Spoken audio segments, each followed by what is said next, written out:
গত ৫ই আগস্টের পর বাংলাদেশ ভারত সম্পর্ক অবনতিতে। এই সম্পর্কের আগুনে ঘি ঢেলেছে ভারতীয় কিছু গণমাধ্যম। তার মধ্যে প্রধান চরিত্রে আছে ময়ূখ রঞ্জন ঘোষ নামে এক বদ্ধ মাতাল এবং হকার টাইপ এক সাংবাদিক। সম্প্রতি ভারতীয় কৃষকরা ময়ূখ রঞ্জন ঘোষের বাড়ির সামনে আন্দোলন করেছে।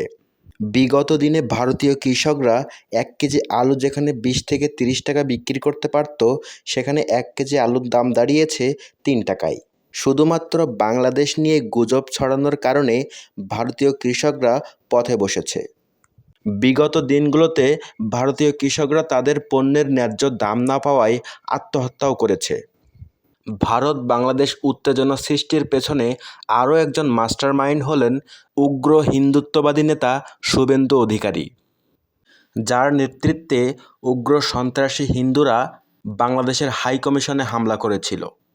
ওদিকে ভারতীয় কৃষকরা ন্যায্য মূল্য দাম না পাওয়ায় ক্ষেপে উঠেছে ময়ূখ রঞ্জন ও শুভেন্দুর বিরুদ্ধে।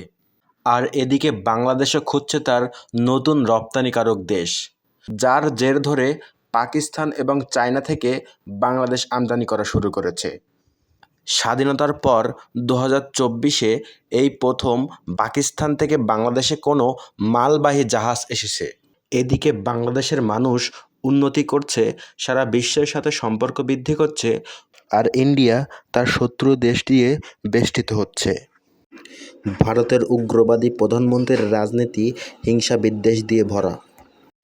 সম্প্রতি দ্য ইকোনমিস্টের রিপোর্ট অনুযায়ী বাংলাদেশ পৃথিবীর সবচেয়ে দ্রুত উন্নয়নশীল দেশের তালিকায় প্রথম স্থানে রয়েছে।